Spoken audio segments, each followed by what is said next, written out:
Vladimir Putin geram, Rusia hujani langit Ukraina dengan bom fosfor.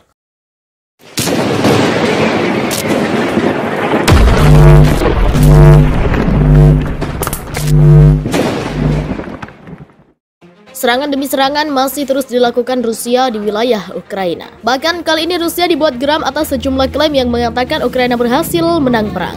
Terbaru, Rusia kembali menggempur salah satu kota di Ukraina, yakni Mariupol. Kali ini Rusia menggunakan bom fosfor di sekitar pabrik baja Azovstal. Wakil Dewan Kota Mariupol, Ukraina, Petro Andriushchenko, mengabarkan bagaimana kondisi terbaru di pabrik baja Azovstal melalui aplikasi perpesanan Telegram pada Minggu 15 Mei 2022. Andriushchenko mengatakan Rusia telah menjatuhkan bom fosfor di Azovstal sebagai tanggapan atas kemenangan Ukraina dalam konteks lagu Eurovision atau ESC. Dia menggambarkan serangan itu sebagai neraka yang telah datang ke Azovstal. Neraka telah datang ke bumi, ke Azovstal, kata Andriushchenko seperti dikutip Al Jazeera. Dilansir dari tribunnews.com berjudul Rusia jatuhkan bom fosfor di pabrik baja Azovstal Mariupol, neraka telah datang ke bumi. Andriushchenko mengunggah video tentang serangan itu, di mana tembakan artileri juga terlihat. Video itu tidak dapat diverifikasi secara independen. Adapun bom fosfor adalah bom pembakar yang menyala saat kontak dengan oksigen dan menyebabkan kerusakan yang menghancurkan. Penggunaannya dilarang di bawah hukum internasional di daerah berpenduduk. Kabar lainnya, Sekretaris Jenderal NATO Jens Stoltenberg mengatakan dia tidak mengharapkan aksesi Finlandia dan Swedia ke aliansi pertahanan tertunda oleh keberatan Turki. Turki telah menjelaskan bahwa mereka tidak ingin memblokir aksesi, kata Stoltenberg pada akhir pertemuan para menteri luar negeri NATO di Berlin.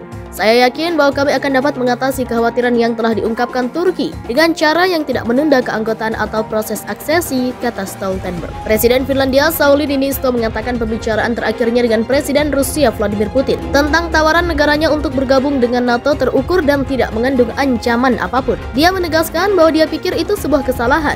Kami tidak mengancam Anda. Secara keseluruhan, diskusinya sangat, bisa saya katakan, tenang dan sejuk, kata Niinisto. Finlandia akan mengajukan keanggotaan ke NATO dalam beberapa hari mendatang. Menjelang bergabungnya negara Nordik itu dengan NATO, Rusia telah memperingatkan mereka akan mengambil langkah pembalasan untuk menghentikan ancaman terhadap keamanan nasionalnya. Tetapi tampaknya Finlandia telah mempersiapkan potensi konflik dengan tetangganya di timur selama beberapa dekade. Sejak 1960-an, pemerintah Finlandia telah membangun lebih dari 50.000 bunker di seluruh negeri. Bunker-bunker tersebut diperkirakan cukup untuk menampung 80% dari 5,5 juta penduduk negara itu. Sebuah tim CNN mengunjungi 2 dari 5.500 atau lebih tempat penampungan di ibu kota Finlandia, Helsinki. Aula renang Itäkeskus di timur laut kota dapat diubah menjadi tempat perlindungan dalam waktu kurang dari sehari dengan menguras air kolam renang berukuran Olimpiade. Sementara itu, sekitar 20 meter di bawah garasi parkir, bunker Merihaka dipotong menjadi dasar kota.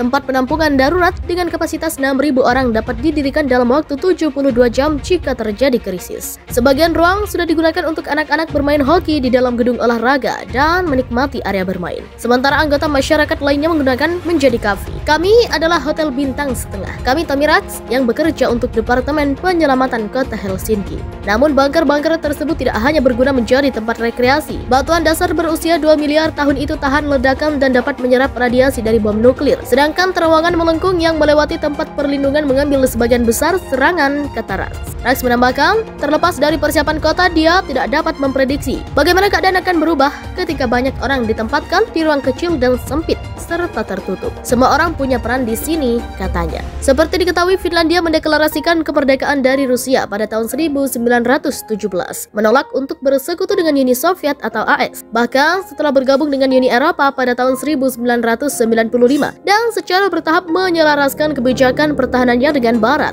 Negara itu masih menghindari bergabung dengan NATO secara langsung karena ancaman geopolitik dari Rusia. Tetapi wali kota Helsinki Juhana Vartiainen mengatakan kota itu tidak pernah memiliki ilusi tentang Uni Soviet atau pengikutnya Rusia. Sementara itu, Ukraina telah mengerahkan banyak howitzer baru AS M777 di garis depan dan Washington telah mengirimkan semua, kecuali 1 dari 90 artileri yang akan mereka kirim, kata kedutaan AS di Kiev. M777 disebut bekerja sangat signifikan karena jangkauan dan akurasinya yang jauh. Kedutaan AS mengunggah ulang video militer Ukraina tentang pelatihan tentara Kiev untuk menggunakan senjata. M777 howitzer beraksi, bagian dari paket perawatan terbaru Amerika Serikat senilai $800 juta AS untuk angkatan bersenjata Ukraina, tulisnya di Twitter. Andriushchenko mengatakan Rusia telah menjatuhkan bom fosfor di Azovstal sebagai tanggapan atas kemenangan Ukraina dalam konteks lagu Eurovision atau ESC. Dia menggambarkan serangan itu sebagai neraka yang telah datang ke Azovstal. Neraka telah datang ke bumi, ke Azovstal, kata Andriushchenko seperti dikutip Al Jazeera. Dilansir dari tribunnews.com berjudul Rusia jatuhkan bom fosfor di pabrik baja Azovstal Mariupol, neraka telah datang ke bumi. Andriushchenko mengunggah video tentang serangan itu, di mana tembakan artileri juga terlihat. Video itu tidak dapat diverifikasi secara independen. Adapun bom fosfor adalah bom pembakar yang menyala saat kontak dengan oksigen dan menyebabkan kerusakan yang menghancurkan. Penggunaannya dilarang di bawah hukum internasional di daerah berpenduduk. Kabar lainnya, Sekretaris Jenderal NATO Jens Stoltenberg mengatakan dia tidak mengharapkan aksesi Finlandia dan Swedia ke aliansi pertahanan tertunda oleh keberatan Turki. Turki telah menjelaskan bahwa mereka tidak ingin memblokir aksesi, kata Stoltenberg pada akhir pertemuan para menteri luar negeri NATO di Berlin.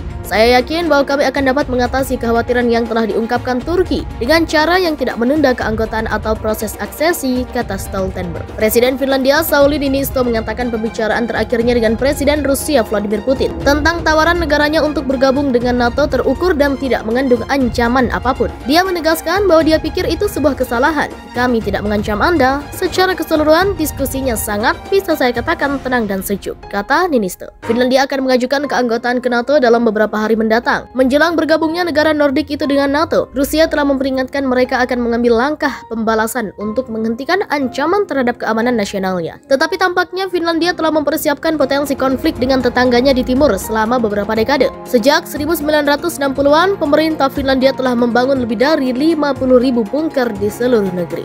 Bunker-bunker tersebut diperkirakan cukup untuk menampung 80% dari 5,5 juta penduduk negara itu. Sebuah tim CNN mengunjungi 2 dari 5.500 atau lebih tempat penampungan di ibu kota Finlandia, Helsinki. Aula renang Itäkeskus di timur laut kota dapat diubah menjadi tempat perlindungan dalam waktu kurang dari sehari dengan menguras air kolam renang berukuran Olimpiade. Sementara itu, sekitar 20 meter di bawah garasi parkir, bunker Merihaka dipotong menjadi dasar kota. Tempat penampungan darurat dengan kapasitas 6.000 orang dapat didirikan dalam waktu 72 jam jika terjadi krisis. Sebagian ruang sudah digunakan untuk anak-anak bermain hoki di dalam gedung olahraga dan menikmati area bermain. Sementara anggota masyarakat lainnya menggunakan menjadi kafe. Kami adalah hotel bintang setengah. Kami Tamirax yang bekerja untuk Departemen Penyelamatan Kota Helsinki. Namun bunker-bunker tersebut tidak hanya berguna menjadi tempat rekreasi. Batuan dasar berusia 2 miliar tahun itu tahan ledakan dan dapat menyerap radiasi dari bom nuklir. Sedangkan terowongan melengkung yang melewati tempat perlindungan mengambil sebagian besar serangan, kata Rax.